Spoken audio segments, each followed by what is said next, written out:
Parents' guides, too. Parents' guides, too. Yeah. Know your kids. Every parent should know their kids' parents.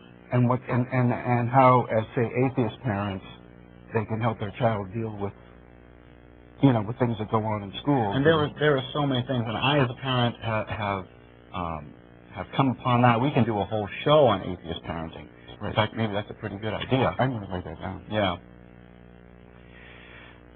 I'll be arguing in favor of spending more time and money on practicing legal cases that are needed to defend the rights of atheists injured by religious practices, and less on the theoretical cases that may be important from an academic point of view, but where there is clear no personal injury to individual atheists. Can't say I support that enough. Okay?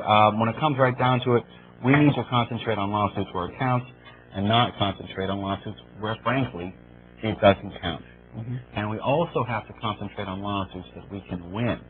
One of the main problems that one of the main issues that I've observed is that we are arguing a lot of cases that are going to go in front of judges who are known for turning down our cause. Okay? And if we lose the Supreme Court, a good example is the Supreme Court. If we lose the Supreme Court in the upcoming election, there's no way we're going to be able to challenge the separation of church and state. So what we would have to do in that case is wait. Because once the Supreme Court decides something, they don't reverse themselves.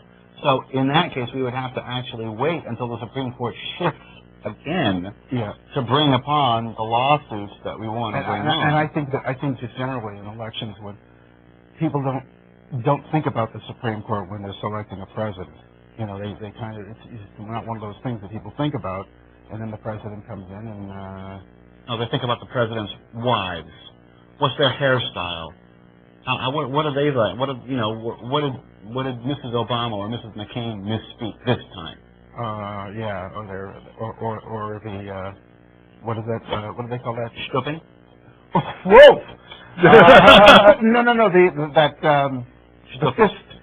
No. That whole. For once, I didn't mean that.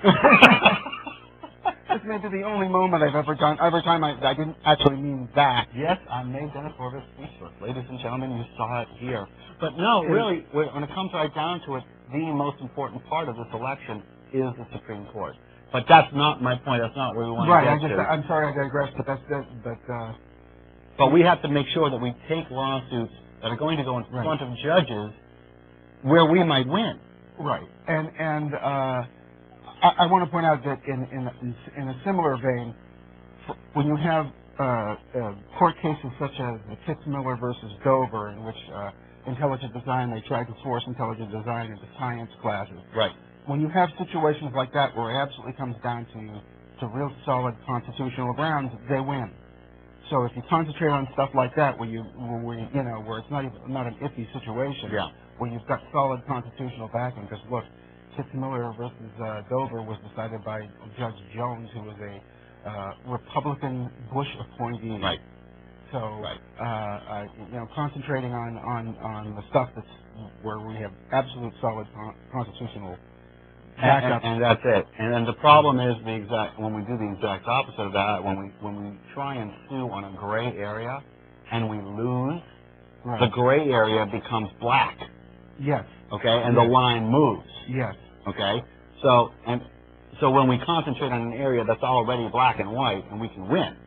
We can win on straight constitutional grounds, because even with the judges, we still have the law on our side. Right. But we really need to concentrate on the places where there's no gray area to lose. And basically, it's kind of an adage that you pick your battles. Yes. Yes, and that's exactly what Frank is saying here, and that's what I would expect that the board will elect a president that will have that.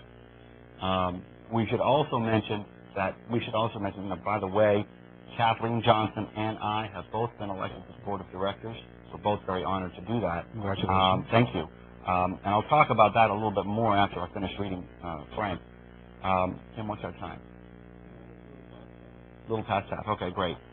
Perhaps most importantly, I will be presiding over the corporate restructuring of American Atheists and the 4 other affiliated atheist organizations.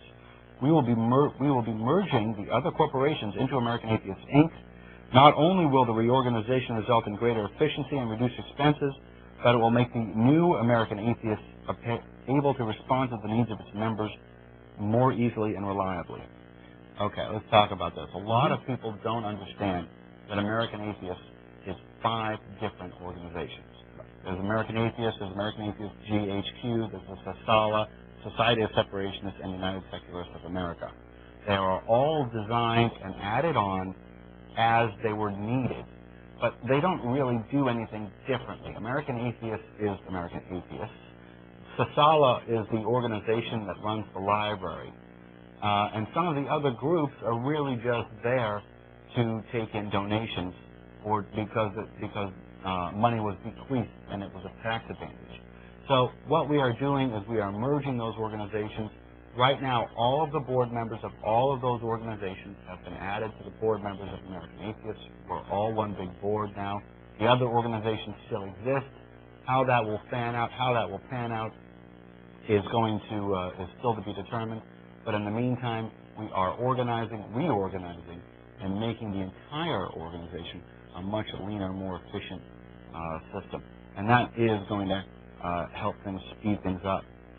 Most importantly, I want my successor to instill confidence in potential donors and benefactors. There we are again for money again. To let them know that their involvement in American Atheists is well placed and will be used as efficiently as possible to advance the aims and goals that we publish in every issue of the magazine. Once again, we're going for efficiency here. We're not paying our president 6 figures like some other organizations. We don't have a pool in our organization. And whoever the president is will not be driving a Mercedes. No bowling alley. No bowling alley and no basketball court. Oh, wow. Although we can play basketball in the street out front. That's kind of cool. Even more important, we need to replace the roof over American Atheists. And the American Atheist Center has had a very, very leaky roof, and it's been very, very leaky and very, very bad for a very, very long time. And it is being replaced. In fact, we're stepping over pots and pans all the time, every time it rains. Pots and pans and buckets. As embarrassing as it may sound, it's not quite that bad. Not quite that bad. But we have had water damage. We have had ceiling tiles falling down. And we have had some books, not the important books. I was just going to mention that. Not books from the SASALA, not books from the Library and Archive, but books from our book and product room that have been damaged. Is that true, really? I didn't realize. So, by the time this airs, the roof will have been hopefully completely replaced, and we'll be rocking and rolling. Now, I want to just talk again about the board, okay? Sure. Because I think the board is something that's very, very important to see. The board members have included, up until now, Ellen and Bart.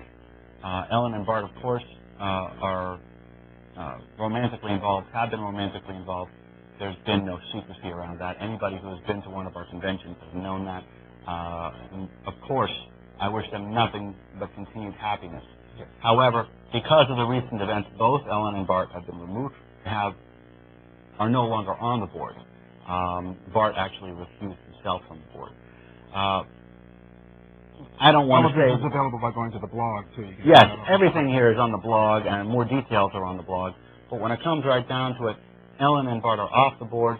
Kathleen and I are on the board, as well as Edwin Kagan and Arlene Marie. So what you are seeing, and what I hope you will see very clearly, is that the Board of American Atheists is evolving. The Board of American Atheists is getting younger, it's getting more aggressive. We are leaving the era of Madeline Murray O'Hare. Right now, I speak for myself and Kathleen. We never even met Madeline. Nor did you. The organization was started by Madeline. We're not disrespecting her, but we are moving beyond her. Well, that's inevitable, I think. I think that's something that has to happen in every organization. And it's a good thing. And it's a good thing. It's a good thing, because Madeline was fantastic back in the 60s and 70s, but that mentality... It's a new world. It's a new world.